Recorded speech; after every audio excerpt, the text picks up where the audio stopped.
Bueno,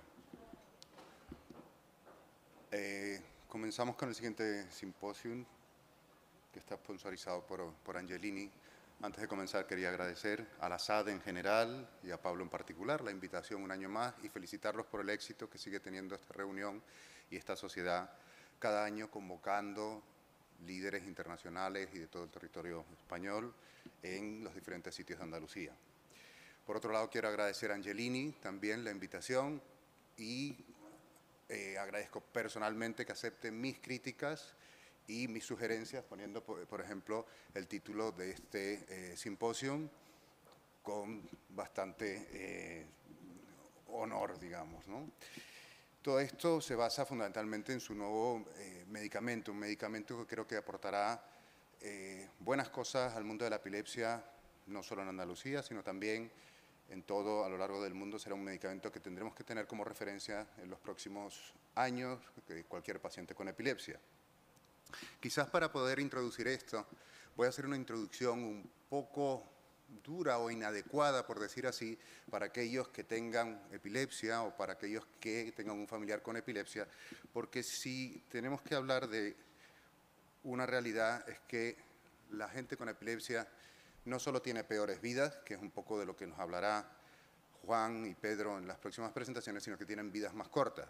Para hacer una pequeña introducción sobre el tema, pues simplemente cuando hemos visto, estos son un resumen que hice yo de diferentes estudios de práctica clínica que se publicaron a lo largo de los años, según iban evolucionando diferentes lanzamientos de fármacos antiepilépticos. Vemos como en el estudio de Linda Stephen con Brody, pues desde el 2002 al 2012, entre medio hay una población que puede ser similar, que es finlandesa, que es del Jukka Peltola en Finlandia, en una consulta de epilepsia entre 2008 y 2017. Vemos como a lo largo de estas 4 publicaciones que he tomado como referencia y otras, pues se han desarrollado 12 fármacos antiepilépticos que han sido muy buenos, pero la realidad es que cuando vemos los pacientes libres de crisis en politerapia, siguen siendo más o menos los mismos, a pesar de que la referencia en el año 2002 era la motrigina ácido valproico, que se mantenía, y la referencia en el último estudio pues ya se metía por el medio los bloqueadores de canales de sodio tipo oxcarbazepina, la cosamida y por supuesto el levetiracetam. Sin embargo, la fórmula mantenía a pacientes sin crisis más o menos en los mismos porcentajes en politerapia. Los pacientes con epilepsia viven una media de 10 a 12 años menos que la población general, con un aumento de mortalidad, sobre todo si tienen crisis activas, discapacidad intelectual y comorbilidad psiquiátrica, que son 2 de los temas que sacaremos a relucir en este simposio. ¿Y de dónde saco yo estos 10 o 12 años? Pues creo que destaco este estudio que se ha publicado recientemente en un Brain, un estudio escandinavo, que ellos siempre los estudios epidemiológicos lo suelen hacer bastante bien, en Dinamarca, en Aarhus. Recogieron los 850.000 éxitos que hubo registrados en la región, y 36.000 o 37.000 prácticamente tenían un diagnóstico de epilepsia tras el éxito. Vieron que había una disminución de la expectativa de vida, independientemente de la etiología. O sea, había las sintomáticas 14 años, las idiopáticas de 8 a 10 años respecto a la población general, y que la comorbilidad psiquiátrica influía mucho en la reducción de la esperanza de vida de estos pacientes. La disminución de la expectativa de vida era, por supuesto, por la causa de la epilepsia, pues si le tocaba a uno un tumor maligno o un ictus, pues evidentemente por esa causa iba a fallecer, y aumentaban la mortalidad por cualquiera de las causas en general, es decir, enfermedades autoinmunes o enfermedades oncológicas, cualquiera de las causas se veía aumentado en los pacientes con epilepsia. Y aquí tenemos pues diferentes motivos de mortalidad que se veían aumentados en estos pacientes. Pero la noticia y el optimismo que yo quiero dar en esta introducción es que nosotros que nos consideramos neurólogos, epileptólogos, y que nosotros estamos aquí para tratar la epilepsia en general y las crisis en particular, hay factores que se asocian a la mortalidad que podemos modificar. Aquí, por ejemplo, tenemos en un estudio, una revisión que se hizo en el año 2017, esto es una adaptación mía sobre las odds ratio asociadas a la mortalidad según las crisis. Y vemos que los pacientes con crisis generalizadas, con muchas crisis recurrentes, con muchos fármacos antiepilépticos concomitantes, son aquellos que asocian una altísima mortalidad en comparación con la población en general. Y por lo tanto yo creo que el factor fundamental donde nosotros nos tenemos que focalizar, aparte de añadir los otros aspectos de la epilepsia. Y sin más, introduzco al siguiente ponente, que nos hablará de su experiencia con las comorbilidades psiquiátricas, el uso de cenobamato, y creo que no necesita presentación porque es uno de los organizadores de esta reunión.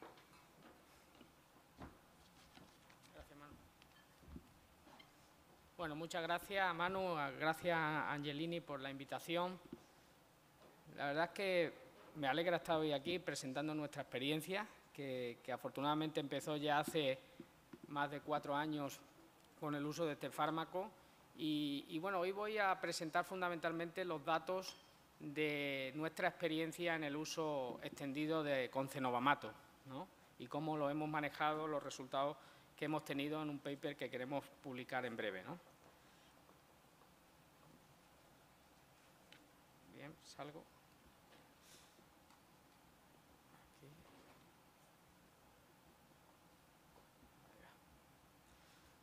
Bien, bueno. El título de mi presentación es Libertad de crisis y reducción de comedicación con fármacos anticrisis. Ese es mi conflicto de intereses. Y bueno, el objetivo del tratamiento de la epilepsia fármaco-resistente o refractaria es conseguir o intentar conseguir la libertad de crisis, que es, como sabéis, bien complejo y que el 30% de los pacientes alrededor de ello pues siguen teniendo crisis a pesar de todas las opciones con las que contamos, que no son pocas, ¿no? Entonces, es importante en estos pacientes no solo la libertad de crisis, como sabemos después en el día a día, sino también conseguir reducir y controlar los efectos adversos, que no son pocos, de los fármacos, y para ello debemos usar fármacos que nos permitan que el paciente tenga una buena adherencia, y para eso también es importante simplificar los tratamientos, porque ya sabemos que no son mejores 3 o 4 o la politerapia extensa que la biterapia en la mayoría de nuestros pacientes, ¿no?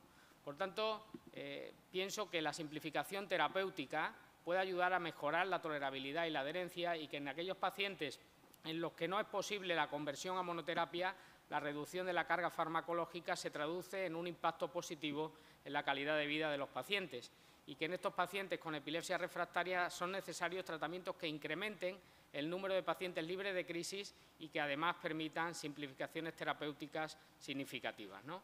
¿Y cómo realizamos la simplificación terapéutica? Pues reduciendo esas politerapias extensas, convirtiendo a monoterapia a los pacientes en los que sea posible y llevando al paciente a la cirugía, si está indicado, implementando o implantando sistemas de estimulación vagal o retirando el tratamiento en los casos en los que sea posible, ¿no? Bueno, este principio médico de primum non nocere, primero no hacer daño, muchas veces la mejor prescripción es discontinuar un tratamiento innecesario. Y de hecho sabemos que en España, solo respecto a medicamentos, se calculan como 19 millones de efectos adversos por año, los cuales 1 millón son graves y provocan la muerte de 6.500 pacientes al año en este país. Es decir, que a esto lo llamamos prevención cuaternaria, que es el conjunto de actividades que intentan evitar, reducir y paliar el daño provocado por la intervención nuestra de los médicos, ¿no? Por tanto, la medicina puede hacer mucho bien, pero puede también hacer mucho daño, más por acción que por omisión. Por tanto, estas simplificaciones son muy buenas y son muy positivas para el paciente en todos los sentidos. Y las guías, pues ya desde nuestras guías de la SADE del año 2015, pues tenemos esto bastante claro, que el sobretratamiento al asociar fármacos puede tener consecuencias muy negativas, que el cambio de fármaco en pacientes que no responden a biterapia inicial es favorable en gran número de ocasiones, y que la asociación de 3 fármacos no tiene por qué ser mejor que la biterapia, y que la monoterapia puede favorecer el cumplimiento terapéutico, disminuyendo la probabilidad de toxicidad idiosincrática y crónica y las interacciones farmacológicas desfavorables. Y esto lo tenemos escrito. Bueno, En cuanto ya a la experiencia con cenobamato, esto es un paper reciente del pasado año de Rosenfield, en el cual vemos que los pacientes que tomaban menos medicación concomitante, aquí arriba vemos cómo los pacientes que tomaban en asociación con la cosamida menos cenobamato, los que tomaban más tenían más posibilidad de discontinuar el tratamiento con respecto a los que tomaban menos dosis de la cosamida, igual, aunque muy simétrico en el caso de la lamotrigina, pero con cernisamida nuevamente se ve que los pacientes con menos dosis de cernisamida tienen más probabilidad de continuar con el tratamiento, al igual que con fenitoína y que con clobazam. Por tanto, es decir, que no van a responder mejor y van a tener más riesgo de efectos adversos que lleven a la discontinuación del tratamiento, y esto nos dice este trabajo de Rosenfield. Y hay otro, un estudio, vamos a ver si va.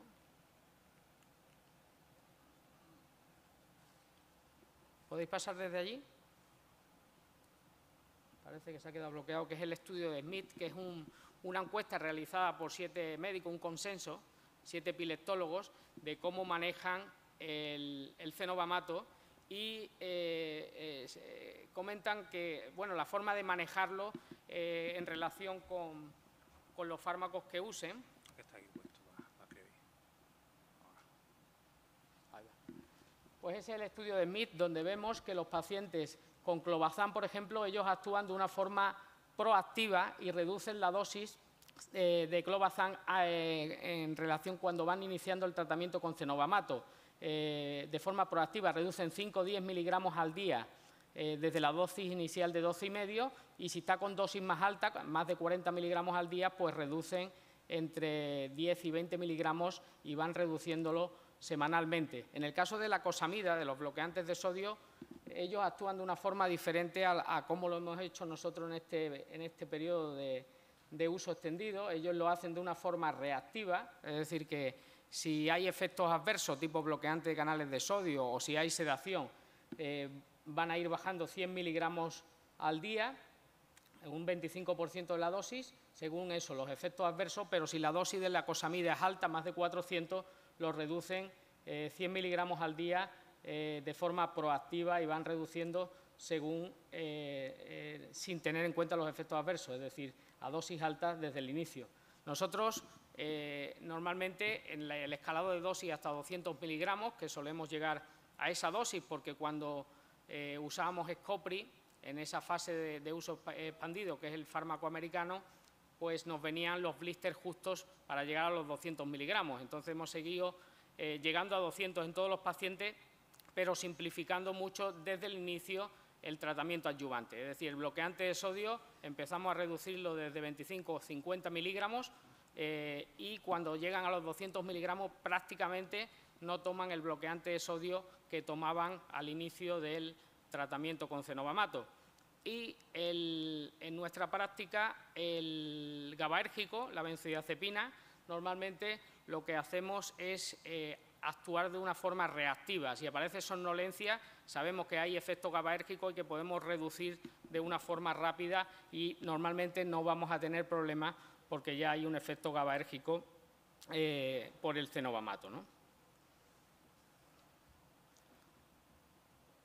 Bueno, y esta publicación que está recién salida, que hemos participado, del doctor Villanueva, un multicéntrico con 170 pacientes, seguimiento a 1 año, también pacientes del uso extendido, donde están incluidos todos los pacientes de nuestro grupo, y ahí vemos cómo esos 170 pacientes y cortes a 3, 6 y 12 meses, y ahí vemos nuevamente la reducción de la comedicación, es decir, ahí vemos cómo se reduce desde en la línea de base, 20% de los pacientes estaban con 2 fármacos y había como un 70% de los pacientes que estaban con más de 3 fármacos, y eso vemos cómo se reduce drásticamente y con 3 y 4 fármacos pues quedan muchos de ellos, ya no hay pacientes con 5 o más fármacos, y cómo se incrementa el número de pacientes que reducen. Entonces, ahí vemos cómo en este trabajo que está recién publicado, está en prensa y que nos va a seguir demostrando la importancia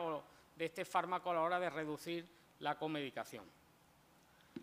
En cuanto a eficacia, en el estudio del doctor Villanueva, pues vemos cómo se consigue una tasa de respondedores, como veis, al año en torno al 60%, por encima del 60%, pero hay un concepto nuevo que no habíamos visto o analizado con otros fármacos, que es en la mejoría de crisis más del 90%, es decir, cómo casi cercano al 30% de los pacientes al año van a estar, o el 40% al año, y en la visita final cercano al 30%, seguían con un control casi control completo de crisis, que es un dato muy importante. Siempre el paciente comenta pequeñas crisis que a veces tenemos hasta dudas de si son realmente crisis, y los metemos ahí en ese concepto del casi control de crisis, que es un concepto que vamos utilizando cada vez más en estos pacientes fármaco-resistentes, y como la libertad de crisis pues está en torno, en la visita final, hasta un 13%, que no estábamos acostumbrados a ver. Es decir, que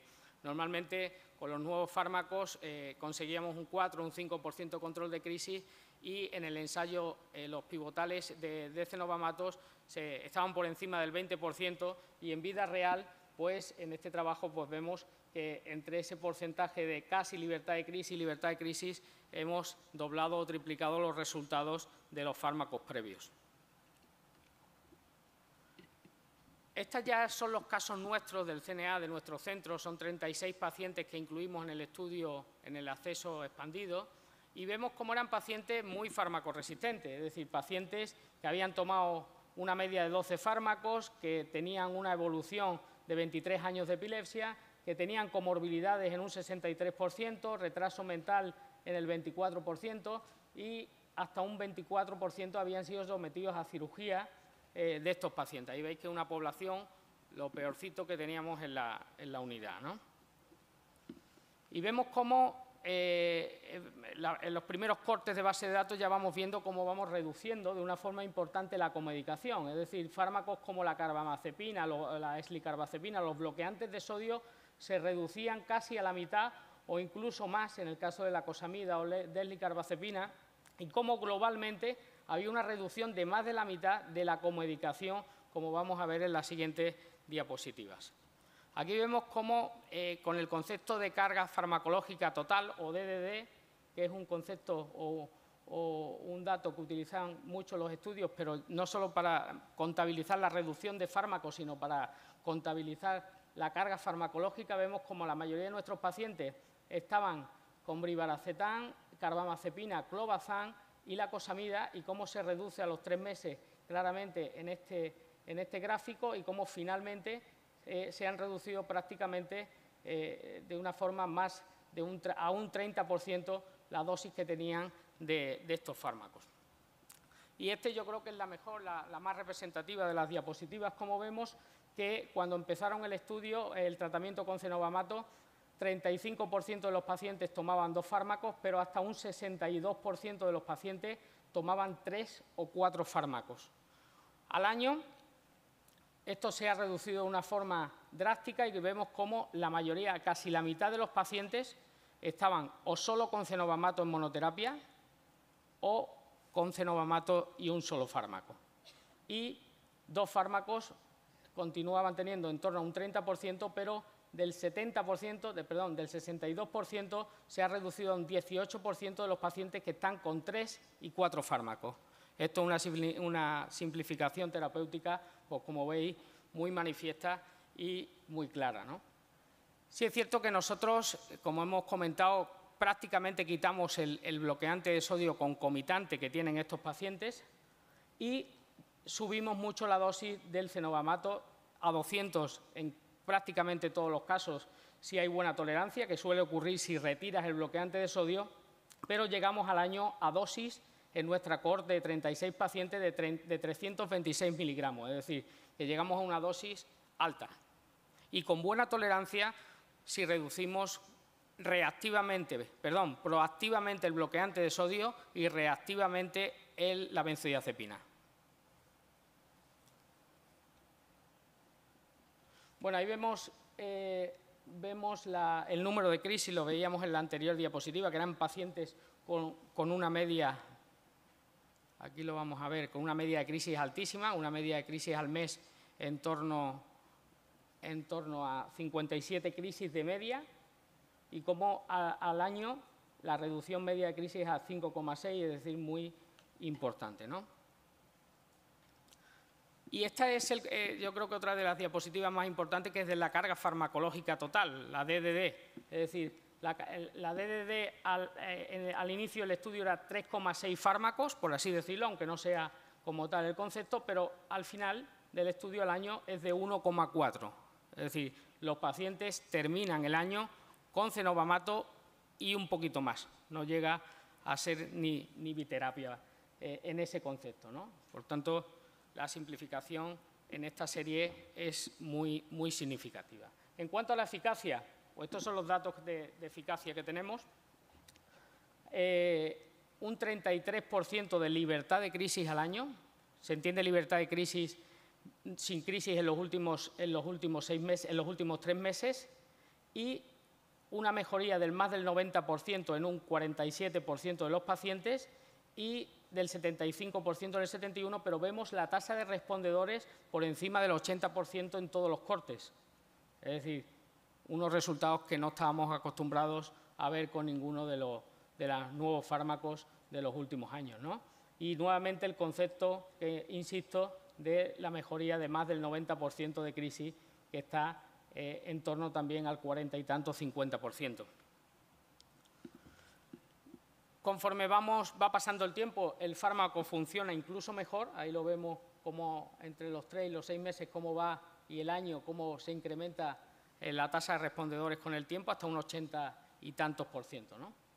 Los efectos adversos pues son los que conocemos de los GABAérgicos y de los bloqueantes de sodio: la somnolencia, el mareo, la ataxia, la sedación, los problemas visuales tipo diplopia, cambio de peso en algunos pacientes, normalmente pérdida de peso, y la cefalea.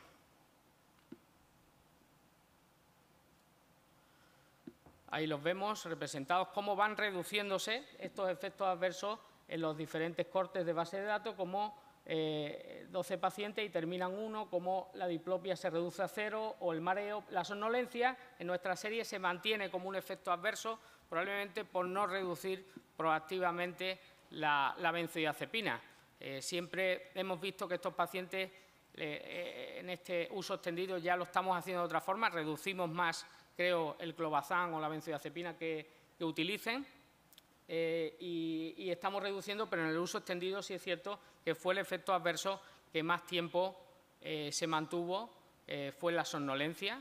Ahí lo vemos en otra representación, como la somnolencia en este corte a los 6 meses seguía, pero si reducimos proactivamente también la benzodiazepina, vamos a conseguir reducir esa somnolencia y es normalmente bien tolerada. Los pacientes que discontinuaron el estudio fueron 7 de esos 36, 2 en el primer corte de 3 meses, 2 a los 6 y 3 a los 12 meses. Normalmente más por falta de eficacia que por efectos adversos. Los efectos adversos son predecibles y se manejan bastante bien ajustando la comedicación. En cuanto a la impresión global de cambio del paciente, pues vemos que en torno al 70% van a tener una impresión positiva de cambio con respecto a la situación basal. Presento un caso de cómo manejamos normalmente para escenificar lo que he ido comentando en estos 15 minutos. 22 años, una chica, epilepsia de la 48 de vida por una hipoglucemia, crisis de pérdida de visión con afectación de la conciencia y generalización frecuente y toma de carbamazepina, de clobazam y de ácido valproico cuando consultó. 15 crisis al mes y convulsivas entre 1 y 3 crisis al mes. Tomaba posteriormente, cuando empezamos cenobamato, esa asociación de carbamazepina a dosis altas, 1200, zonisamida, metilfenidato por alteración de la atención y acetazolamida perimenstrual. Inicia cenobamato en noviembre del 2020 y en junio, 7 meses después, había una mejoría del 80%. Tiene una convulsiva y la monitorizamos y bueno, tenía una actividad focal muy bien definida en la zona centroparietal derecha.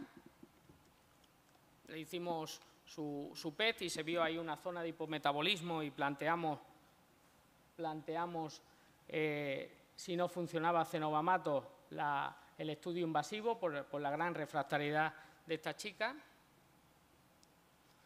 pero desde agosto del 2021, empezó en noviembre del 20, solo había tenido una crisis, se le retira progresivamente la carbamazepina por aparecer algunos efectos tipo bloqueantes de los canales de sodio y en la actualidad está con 400 miligramos de cenobamato, solo con 200 miligramos de zonisamida y hasta lleva 15 meses sin crisis, ¿no? Es decir, como resultados globales de esta serie de uso extendido, más del 80% han reducido más del 50% del tratamiento, 17 de 33 pacientes con más de un 90% de reducción de crisis, hay 9 pacientes libres de crisis y globalmente más del 50% de reducción de la comedicación.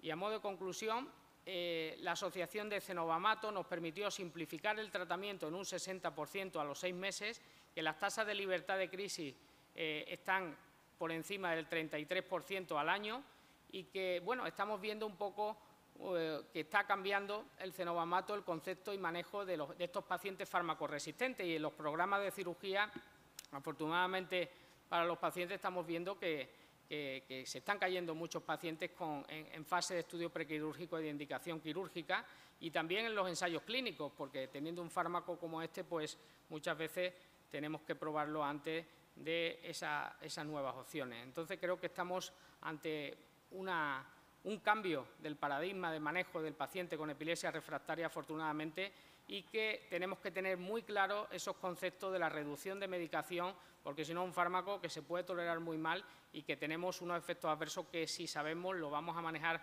con mucha tranquilidad porque los conocemos y ya llevamos 4 años sin efectos adversos no esperados. El temible rash que se conocía de los ensayos que hubo problemas y que obligó a esa pauta posológica lenta, pues no lo vemos después de una forma clara en la vida real y que creo que ese miedo que nos dio ha desaparecido con el uso del fármaco en vida real. Y sin más, pues creo que concluimos. Muchas gracias.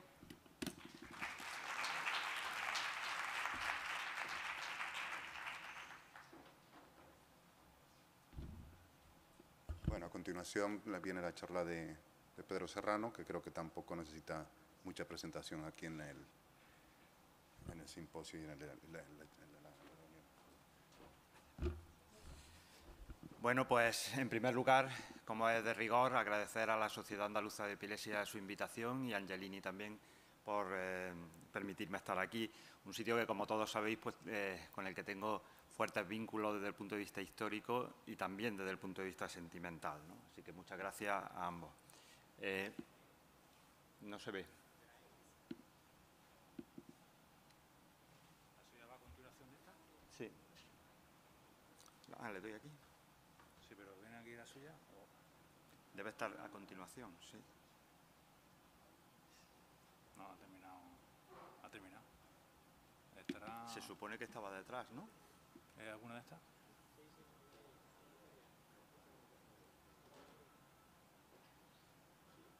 Es la que... Pedro Serrano. Bueno, esta es la que yo subí, pero es que se supone que había estado todo... Bueno, si pone esta... A ver, no, Pedro Serrano.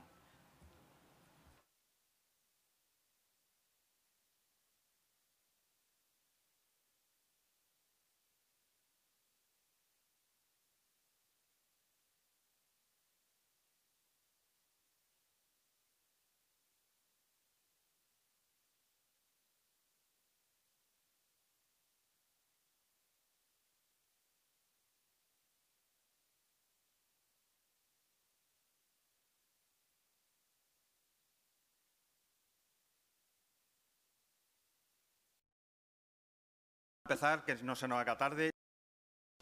Voy a hablar sobre el perfil cognitivo de fármaco anticrisis y la manera en que, bueno, es importante para la calidad de vida este aspecto que en muchas ocasiones no prestamos atención o no tenemos la suficiente implicación con el paciente para averiguar cómo puede repercutir esta afectación de la cognición en la calidad de vida, ¿no?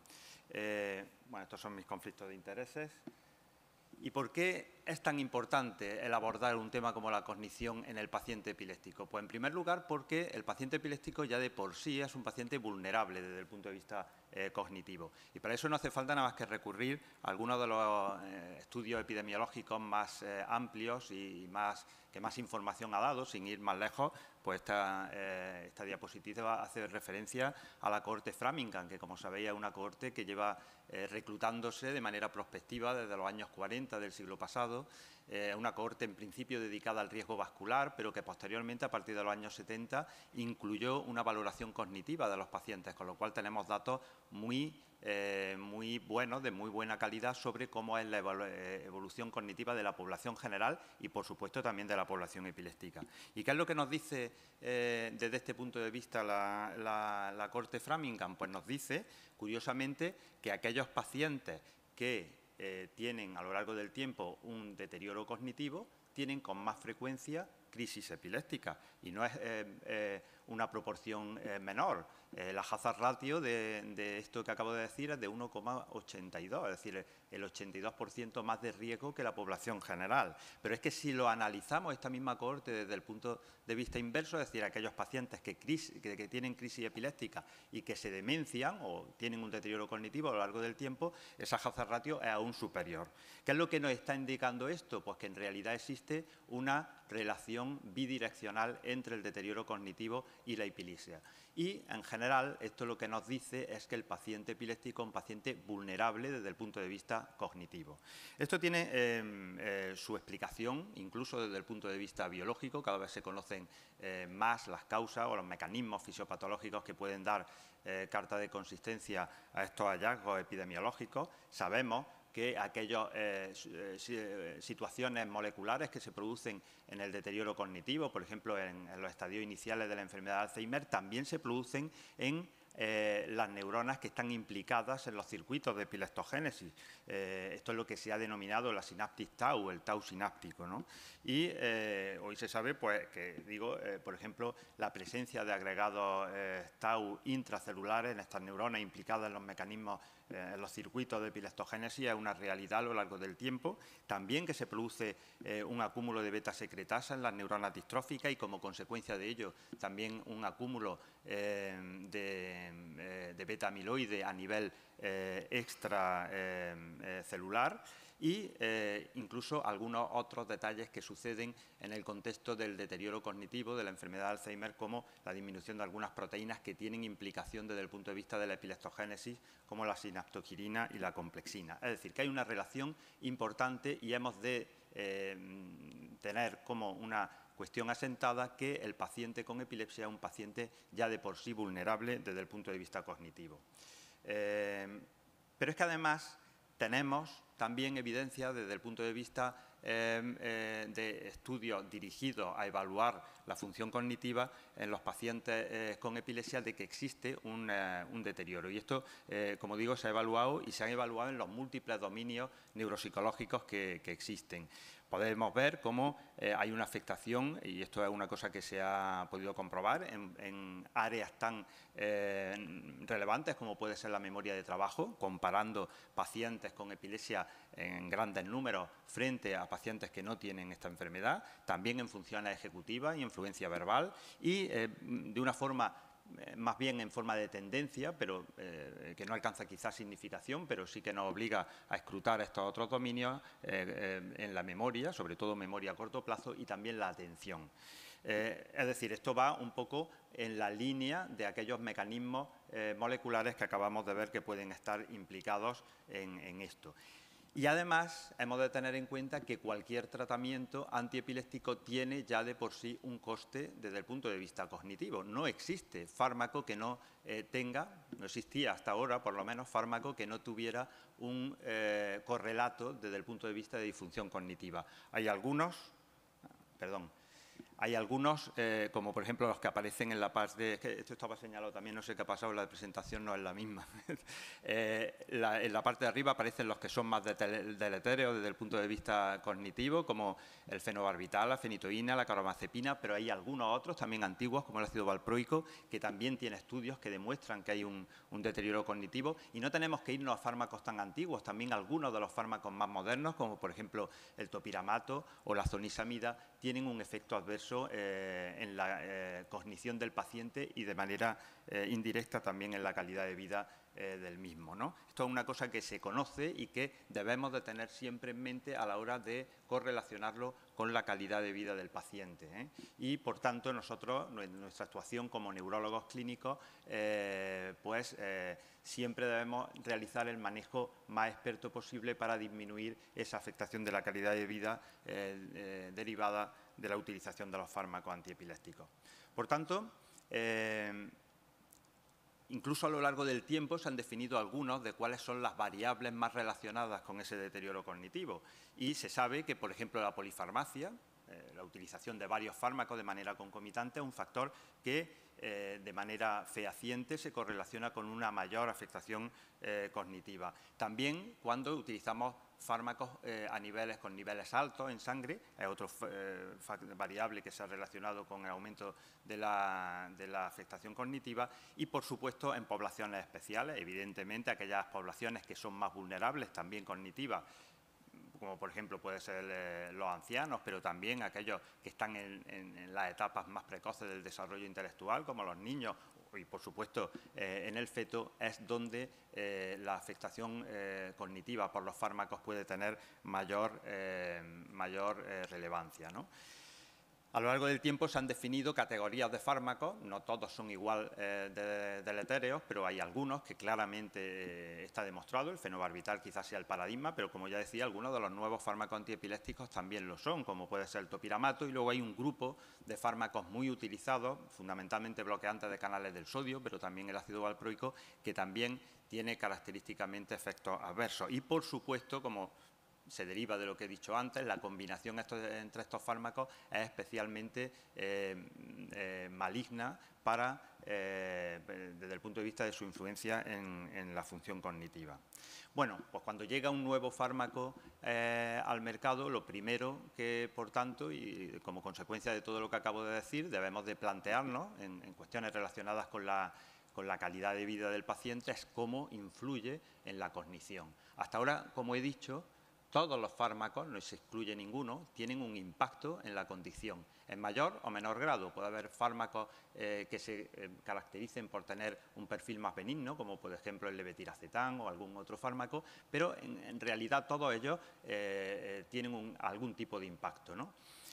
Cabe preguntarse qué es lo que ocurre con un fármaco que, como acabamos de oír del doctor Uranga, nos ofrece tanto desde el punto de vista de eficacia. ¿Es igual lo que nos ofrece desde el punto de vista de calidad de vida? Pues esto es lo que nosotros nos planteamos a la hora de diseñar un estudio prospectivo que trataba precisamente de evaluar cuál es el impacto que podía tener este fármaco en la cognición de nuestros pacientes. El estudio recibió el nombre de Cognicen. Bueno, esto fue sometido a debate y recuerdo que en una conversación en Santander con Gemma, pues decidimos que este iba a ser el título del estudio, ¿no? Es un título que hace referencia a la evaluación de la cognición en pacientes con epilepsia en tratamiento con cenobamato. Estos son los criterios, el diseño del estudio. Se diseñó como un estudio prospectivo con un reclutamiento consecutivo. Los criterios de inclusión eran pacientes mayores de 18 años diagnosticados de epilepsia farmacoresistencia, obviamente que cumplían los criterios de ficha técnica para el uso del cenobamato. En concreto eran pacientes incluidos en el programa español de Early Access con cenobamato y que todos ellos necesitábamos tener un estudio previo al inicio del tratamiento, y la idea era repetir ese estudio al cabo de 6 meses de iniciado el tratamiento, de manera que pudiéramos comparar el estudio basal con lo que había ocurrido al cabo de 6 meses, en condiciones de práctica clínica habitual. Los criterios de exclusión, por lógica, eran aquellos pacientes en los que no pudiéramos realizar una evaluación neuropsicológica por déficits intelectuales, sensoriales o motores. Se diseñó el estudio con esta amplia batería de pruebas. Como veis, hay pruebas de memoria episódica, evaluando varias subcategorías dentro del FCSRT, que es un test de memoria episódica, el más divulgado a nivel internacional. Utilizamos también el test de la figura compleja de Rey, un test de atención y también de función ejecutiva, como el Trail Making Test, tanto en su versión A como el B, el test de los 5 dígitos, que iba más dirigido a memoria de trabajo y atención, ¿no? Algún test de función frontal, nos interesaba especialmente los test de funcionamiento de lóbulos frontales, el test de los dígitos directos e indirectos y algunos test de fluencia. En definitiva, íbamos a evaluar memoria episódica, memoria visoespacial y funciones ejecutivas, atención, nuevamente funciones ejecutivas, velocidad de procesamiento y atención, función frontal, memoria de trabajo y fluencias verbales, ¿no? Todos estos tests, como sabéis, son valorados en puntuaciones escalares. Eso significa que son randomizados o son, mejor dicho, estandarizados según los criterios de educación, edad y otras condiciones del paciente, de manera que las puntuaciones son fácilmente comparables entre distintos pacientes. Estas puntuaciones escalares, estos son los rangos que consideramos entre 2 y 6 puntos. Se consideraba que era una puntuación inferior a la normalidad, el 7 era el límite, entre 8 y 13 se consideraba una puntuación normal, entre 14 y 18 era superior a la normal. Solo el test de los 5 dígitos no se utilizaron puntuaciones escalares, sino la distribución por percentiles, y nuevamente pues, consideramos inferior cuando estaba por debajo del 10%, entre 10 y 20 se consideraba limítrofe y por encima del 20% ya se consideraba dentro del rango de normalidad. ¿Cuáles fueron los resultados? Bueno, pues en primer lugar os muestro, se reclutaron un total de 20 pacientes, los que cumplían todos los criterios de inclusión, ninguno de los de exclusión, y pudimos tener un test a los 6 meses de iniciado el tratamiento. Estas eran las características de la serie, 18 pacientes caucásicos, un árabe y un hispano, el 55% eran varones, la edad media era de 40,8 años, el debut de la epilepsia se situaba en los 16 años, la dosis de inicio, como todos, seguimos la pauta de escalado del Early Access, entonces eran 12 miligramos y medio. Los fármacos concomitantes, bueno, estos son muy parecidos los datos a los de la serie de Juan Uranga. De media al principio eran alrededor de 3 fármacos y a los 6 meses había disminuido la carga farmacológica a 2,50 y eran pacientes muy refractarios. De media habían utilizado 10 fármacos antes del inicio del cenobamato a lo largo de su trayectoria vital, ¿no? Esta gráfica trata de reflejar un poco esa carga farmacológica que al inicio, como veis, es la línea naranja, ¿no? Y al cabo de los 6 meses pues, fue disminuyendo. Quizás se vea mejor en la siguiente diapositiva, en la que, como veis, al principio la mayoría de nuestros pacientes estaban situados en ese grupo de tener 3 fármacos concomitantes, ¿no? El 50% de ellos. Incluso había un 25% que tenía 4 o más fármacos cuando se le introdujo el cenobamato y solo un 25% tenía 2 fármacos concomitantes. Sin embargo, al cabo de los 6 meses, pues había un 15% que solo tenía un fármaco concomitante al cenobamato, el 40% estaba con 2 y la cantidad de pacientes que tenían 3 o más fármacos había disminuido significativamente, es decir, que parece que sí que había una disminución de la carga farmacológica. Esta representación hace también referencia a la dosis definida diaria, ¿no?, del fármaco, que es muy parecido al concepto que ha explicado Juan Uranga antes y también había bajado desde 3,4 a 2,5 al cabo de los 6 meses. Incluso esa representación gráfica no hace referencia a la disminución de la carga farmacológica por mecanismos de acción de los fármacos concomitantes. Veis que prácticamente todos los mecanismos de acción habían disminuido en cuanto a la carga farmacológica, fundamentalmente los bloqueantes de los canales del sodio, pero también los SVA o otros mecanismos de acción, ¿no?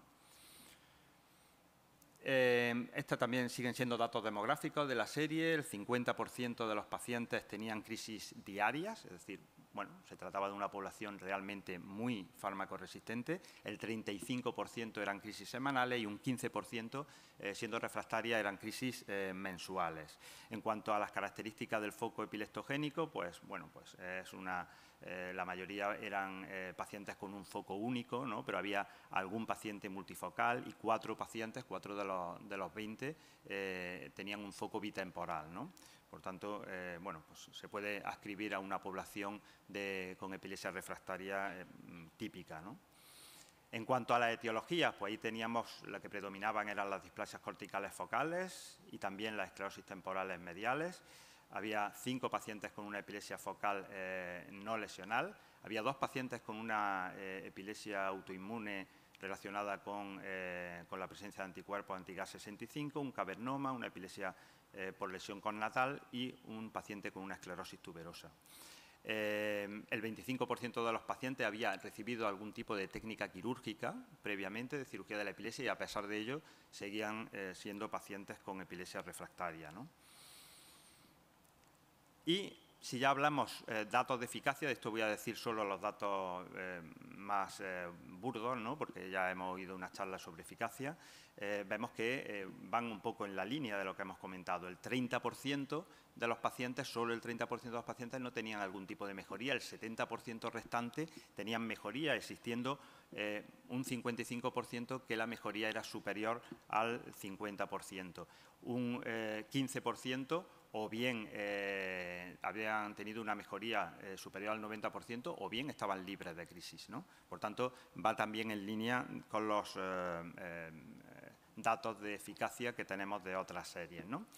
Y esto se había conseguido al cabo de los 6 meses con dosis de cenobamato de 191 miligramos por día de media. Es una dosis que, como veis, no habíamos llegado tampoco en el global de la población a la dosis objetivo de 200 miligramos, probablemente porque son pacientes del programa de Early Access y utilizamos con cautela el fármaco.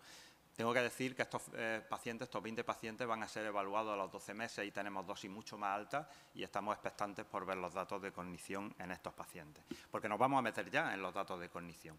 Si vamos a analizar los datos relacionados con, por ejemplo, los test de memoria verbal episódica, en concreto, obtenemos diferencias significativas, pero curiosamente es la primera vez que un fármaco demuestra diferencias significativas favorables después de su introducción en la evolución de algunos de estos tests, en concreto aquellos tests referidos a memoria inmediata o memoria a corto plazo, ¿no? Dentro del FCSRT.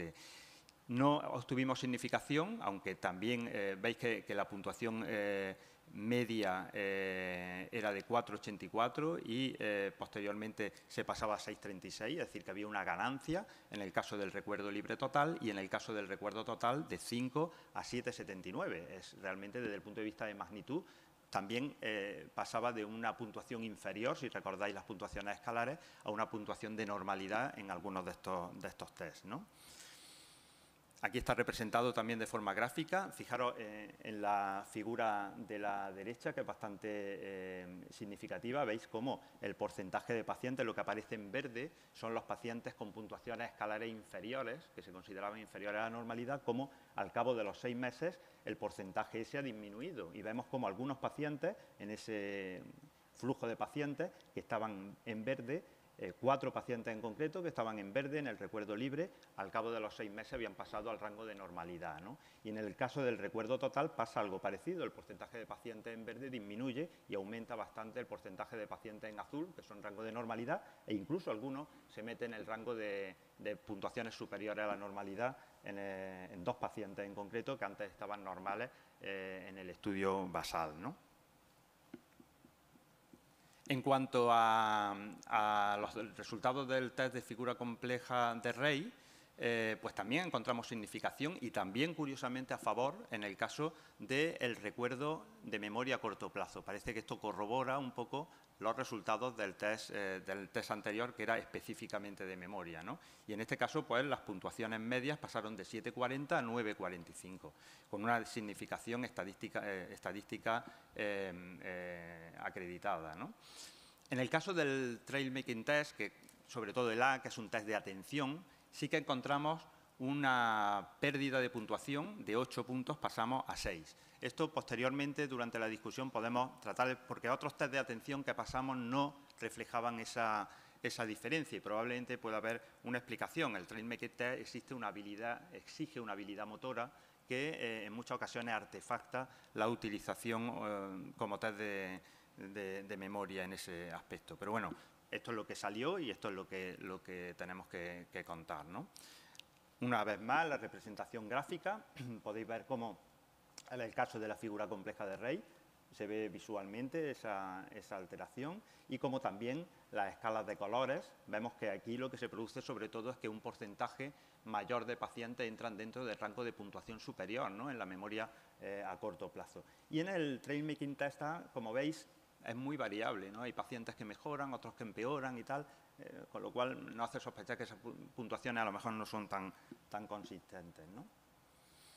En el resto de pruebas, los resultados de funciones frontales, memoria de trabajo y fluencia verbal, no encontramos diferencias estadísticamente significativas entre las puntuaciones basales y las puntuaciones a los 6 meses. Tampoco lo hicimos cuando tratamos de analizar la velocidad de procesamiento a través del test de los 5 dígitos y no existieron diferencias significativas en ninguno de estos dominios, ¿no? Y claro, una vez que pasa esto y tenemos estos resultados, tenemos que preguntar por qué, cuáles son las razones. A las que a mí se me ocurren básicamente son dos. Una, lo que hemos visto, que se demostró también, que es la disminución de la carga farmacológica. Es decir, obviamente, no sería una hipótesis plausible pensar que un fármaco antiepiléptico en realidad vamos a conseguir una mejoría cognitiva. Eso no es un planteamiento lógico desde el punto de vista clínico, ¿no? Pero quizás sí de manera indirecta, porque si este fármaco es capaz de disminuir la carga farmacológica global, porque desde el punto de vista de eficacia y de seguimiento clínico lo podemos hacer, tal vez de esa manera indirecta sí que se puede explicar esto. Para tratar de demostrar esto se hicieron unas correlaciones entre las puntuaciones escalares de los test y la dosis definida diaria que la tenemos calculada, ¿no? Está representado este es el cambio desde la puntuación basal en el total de la muestra. Y está representado en verde las correlaciones positivas y en rojo las correlaciones inversas. Yo quiero que os fijéis solo en las dos últimas columnas. Las dos últimas columnas son correlaciones inversas, predomina el rojo. ¿Qué quiere eso decir? Y está correlacionado con la dosis definida diaria. ¿Qué quiere eso decir? Que claramente se demuestra que a mayor puntuación escalar, menor carga de dosis, menor dosis definida diaria. Por tanto, va a favor de la hipótesis que tenemos que probablemente la mejoría desde el punto de vista cognitivo está relacionada con nuestra capacidad para disminuir fundamentalmente bloqueantes de los canales del sodio, que es lo que más se ha disminuido en este subgrupo de pacientes. Si analizamos, porque claro, podría pasar también la otra hipótesis, es que la mejoría cognitiva viniera de la reducción del número de crisis, porque evidentemente el tener muchas crisis también es un factor que influye en el rendimiento cognitivo de los pacientes, ¿no? Por eso hicimos también esta correlación, pero solo en los pacientes respondedores. Los resultados son muy parecidos. Como veis, también predomina el rojo cuando se correlaciona solo en el subgrupo de pacientes que tuvieron una respuesta de más del 50% del número de crisis. Por tanto, probablemente también la mejoría o los datos de eficacia tan espectaculares también tengan una repercusión en la mejoría en el rendimiento cognitivo de estos pacientes. Y yo ya termino, estas son las conclusiones. En primer lugar, tenemos que saber que el deterioro cognitivo y la epilepsia tienen una relación bidireccional que hace que sea un tema relevante para la calidad de vida del paciente epiléptico. El deterioro cognitivo en pacientes con epilepsia es multifactorial, pero una parte no despreciable depende del correcto manejo de los fármacos anticrisis. La memoria reciente, la atención, la función ejecutiva, la fluencia verbal son los dominios que se sabe, revisando la literatura, que están más afectados en el paciente epiléptico y en buena parte como consecuencia de los fármacos antiepilépticos. que el cenobamato, este es el primer estudio, si no me equivoco, a nivel internacional que se hace sobre rendimiento cognitivo en pacientes en tratamiento con cenobamato. Bueno, pues podemos decir que el cenobamato es el primer fármaco anticrisis que muestra mejoría en algunos de estos dominios a los 6 meses del inicio del tratamiento y que los factores que pueden explicar estos hallazgos se correlacionan con la disminución de la dosis definida diaria de los fármacos anticrisis concomitantes y también probablemente con la disminución global del número de crisis. Muchas gracias por la atención.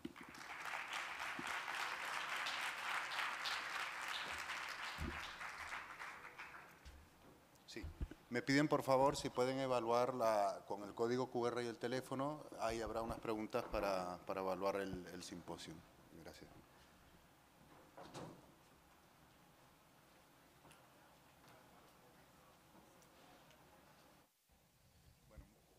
Gracias a los ponentes por los datos que han aportado de una manera sintética.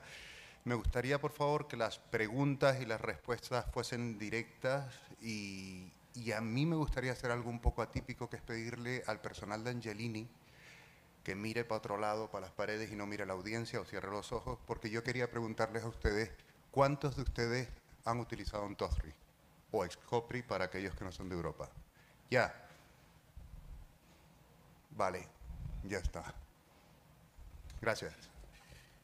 ¿Alguna pregunta de la audiencia? Yo tengo varias por las respuestas también, y creo que la primera sería, creo que pueden responder los dos. El comienzo del tratamiento con cenobamato. ¿Cómo lo hacemos? ¿Añadimos un fármaco cuando tenemos otro fármaco? ¿Qué tipo de paciente? ¿Empezamos ya a reducir medicación? ¿Qué pautas recomendarían a la gente que no ha utilizado todavía el Ontosri y lo quiere utilizar? Sí, yo lo he comentado. Realmente empezamos con Ontosri en pacientes con epilepsia focal y tienen que ser pacientes, pienso que con epilepsia focal, no con esas epilepsias indeterminadas, generalizadas, que hay mucha actividad generalizada. Ya veremos, aunque hay algunos reportes de eficacia en Lenos, tendremos que verlo, o en Dravet. Pero tienen que ser, y tenemos que empezar, como os digo, en nuestra experiencia, reduciendo desde el minuto 1 el bloqueante concomitante.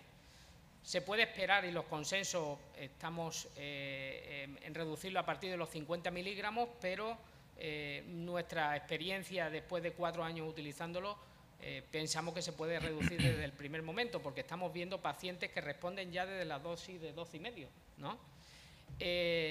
Y habéis podido ver cómo la dosis definida diaria hemos conseguido simplificar de 3,6 a 1,4 al año, y con esa eficacia, pero subiendo mucho cenobamato. Es decir, que nos permite, si retiramos el otro bloqueante y reducimos la benzodiazepina, el GABAérgico, pues nos permite quedarnos con cenobamato y poco más. Es decir, que yo creo que estos datos pues hacen que la cognición de estos pacientes vaya a mejorar, porque reducirlo de 4 a 1,5 o de 3 y pico a 1,5 es una barbaridad, ¿no? Nosotros tenemos quizá una pauta de introducción un poco diferente, ¿eh? Habitualmente no empezamos a reducir los fármacos concomitantes hasta que llegamos por lo menos a los 50 y probablemente a los 100. Es una cosa que creo que exige ya un consenso, porque es verdad que cada uno tiene su propia escuela. A nosotros en general en nuestra unidad nos está yendo bien con esta manera de hacerlo. Es verdad que al principio, pero como todo tiene una curva de aprendizaje, ¿no? Al principio tuvimos algunos casos en los que sí que hubo efectos adversos que nos obligó a modificar, pero una vez que hemos aprendido eso, esos casos ya prácticamente no se presentan, y yo habitualmente la primera parada en el paciente habitual lo hago a los 100 miligramos, y a los 5 miligramos normalmente sí es necesario empezar ya a reducir, y empezando por los bloqueantes de los canales del sodio. Pero yo creo que es necesario ya un consenso Delphi, que probablemente el departamento médico de Angelini es el que debe de lanzar para dar unas pautas fidedignas de escalada. Nosotros hemos revisado o hemos utilizado más de 100 pacientes y en ningún momento he tenido que parar la reducción del bloqueante de sodio. Ya, es que el miedo, pero bueno, a lo mejor un miedo infundado, es que cuando tú empiezas a reducir demasiado pronto, a lo mejor las crisis empiezan a subir. Y entonces el paciente pierde la confianza en el fármaco, porque no le echa lo mismo que no le echa la culpa a los concomitantes de los efectos adversos cognitivos, se la echa al nuevo fármaco que le han puesto, lógicamente, también la falta de eficacia. Dice, bueno, esto no está funcionando, y entonces en alguna ocasión puede eso significar que se pierda la oportunidad de tratamiento de ese paciente, ¿no? Pero que lo vemos poco, Ya. que es llamativo lo poco que vemos eso, ¿no? Y siendo agresivos en la reducción, ¿no? Pablo, por favor. Acaba de decir Juan, hay esa percepción, ¿no?, de que no todos los bloqueantes del sodio pasa eso. Y a raíz de eso os pregunto también una cosa que hablábamos contigo, Pedro, que la combinación con el cenovamato en algunos casos te sorprende que vayan bien. La pregunta, ¿cuál es la combinación que vosotros tenéis como experiencia? Porque esto no está nada protocolizado y no estamos descubriendo cosas, ¿no?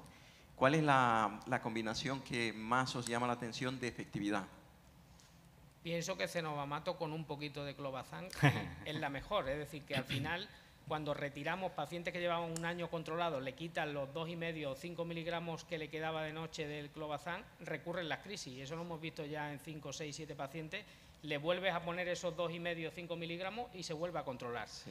Y Yo después, creo que esa es la percepción, porque uno de los mensajes que en un primer momento teníamos es que cuidado con las benzodiazepinas ¿no? Y sorprende porque lo que tú dices es una verdad. Es verdad que hay muchos pacientes que tampoco toleran el cenovamato, ¿no? Eso es la combinación con Oyafren, ¿no? Que es una de las cosas que... No, eso hay que aprender también a utilizar la combinación esa. Hoy ya hay evidencia desde el punto de vista farmacocinético que eso tiene también una base, ¿no? Es decir, la sinergia del cenovamato con clobazam viene porque el cenovamato induce el aumento de los niveles de desmetilclobazam, que es un metabolito activo del clobazam, ¿no? Y es un fármaco GABAérgico, pero que actúa sobre unos receptores sobre el receptor de GABA en un sitio diferente a donde actúa el cenovamato. Por tanto, son sinérgicos también desde ese punto de vista. Ahora, la clave, es verdad, es utilizarlo a dosis bajas, ¿no? Porque sí. Yo en algún paciente se ha quedado ya en monoterapia con cenovamato y utiliza el clobazam como medicación de rescate. Cuando se nota raro y tal, que muchas veces pues anticipa que va a venir una crisis, pues en ese momento utiliza el clobazam y nunca más, es decir, solo en esos momentos puntuales. Bueno, una estrategia. Pero ahora que empezará a utilizarlo mucha gente que no lo ha utilizado, ¿tú qué dirías? Yo creo que en general es un fármaco que te vas a encontrar, te va a dar más alegrías que disgustos, pero la realidad es que te vas a encontrar efectos adversos. Eso lo hablábamos ayer. ¿Qué hacemos cuando voy subiendo la dosis, dice 100, 200, y nos encontramos los efectos adversos que para mí pintaban peor de lo que son en realidad? Es mucho más fácil. Las series que están presentando parece complejo, que si el clobazam, que si los bloqueadores del canal de sodio, para mí hay que ponerlo y no te da disgusto. Pero si te encuentras efectos adversos. ¿Qué hacemos cuando nos viene el paciente y me mareo, me encuentro un poco dormido? Yo creo que ¿esperamos o hacemos alguna acción? Yo creo que lo primero que hay que hacer es hablar con los neurólogos de guardia.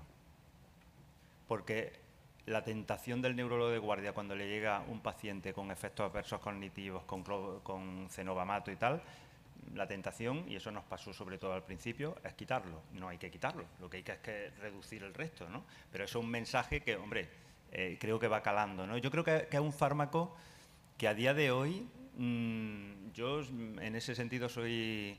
creo que soy tajante en eso, es un fármaco que debe utilizarse en las unidades de epilepsia, ahora mismo. Otra cosa es lo que pasará dentro de unos años, cuando ya el fármaco sea mejor conocido y se pueda utilizar. Pero a día de hoy es un fármaco que la rentabilidad, de verdad, la sacan los epileptólogos que saben pues todo esto, los detalles de la convivencia con otros fármacos y cómo sacar el mejor rendimiento al fármaco, ¿no? ¿Tú qué piensas?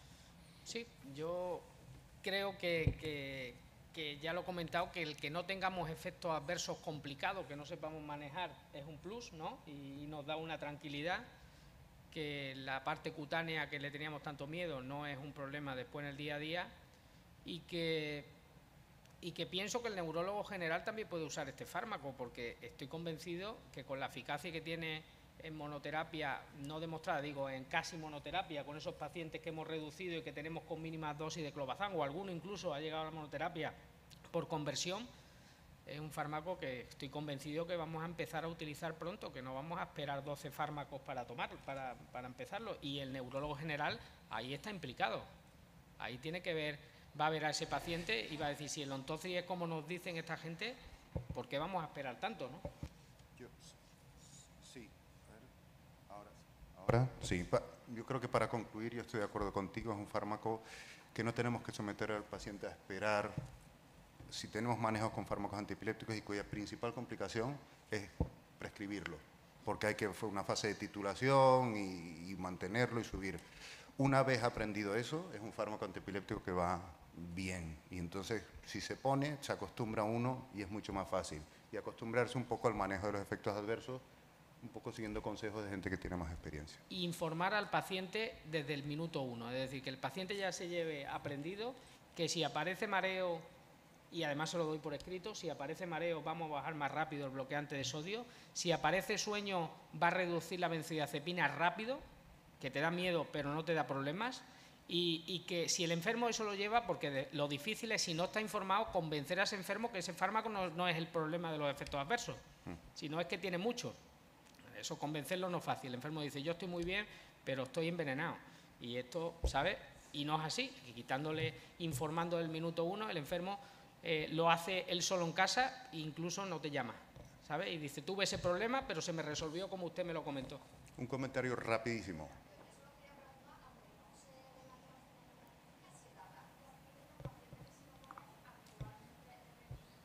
Vale. Preguntan si hay alteraciones analíticas en los pacientes. Controles analíticos.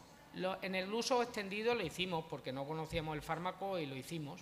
Y no lo hemos visto, es decir, incluso pacientes que tenían hipercolesterolemia, que tenían elevación de la gamma GT por los bloqueantes, dejaron de tenerlo, es decir, que en eso mejoró. Sí. Sí. Yo he visto un par de casos en niños con anemia y no me hace pedirlo por eso, pero no sé si realmente tiene relación con esto. Creo que en principio no hay nada alarmante. Doctor Palmini. Una pregunta muy objetiva. ¿Cómo sabemos que durante la titulación de un nuevo fármaco antiepiléptico es el momento con más fragilidad, vulnerabilidad para crisis? La experiencia práctica de ustedes de peora de crisis durante este inicio, que es un poco que hay que empezar reduciendo medicamento, lentamente aumentando cenobamato, ¿tienen visto peora de crisis durante el periodo de titulación o no? No lo vemos. No, es infrecuente y siempre está jugando con efecto adverso, un poquito de somnolencia, mareo, y vas controlando. Si te bajas probablemente mucho, sí existe riesgo, pero no hemos visto un empeoramiento de crisis en los pacientes que hemos visto. ¿Has visto esos números con 80 y tantos % al año de tasa de respondedores y respuesta del 90% y del 100%, del 50% de 36 pacientes a un año? Es decir, son resultados en vida real difíciles de superar, ¿no? Sí. No. Bueno, pero depende un poco de la velocidad de reducción del resto de los fármacos. Eso era lo que intenté explicar, ¿no?, al principio, que muchas veces, bueno, están las dos opciones, el ser más cauteloso y esperar, aún asumiendo el riesgo de que puedan aparecer algún efecto adverso, o empezar a bajar asumiendo el riesgo de que aparezca alguna crisis epiléptica. Llegas hasta 50 y empiezas a bajar un poquito, para ser práctico, si me permites. Cuando llegan a las de 50 se marea y ahí se plantean si bajan o no. Hasta 50 que aguante el paciente, ¿o no? Sí. Listo, acabamos. Muchas gracias.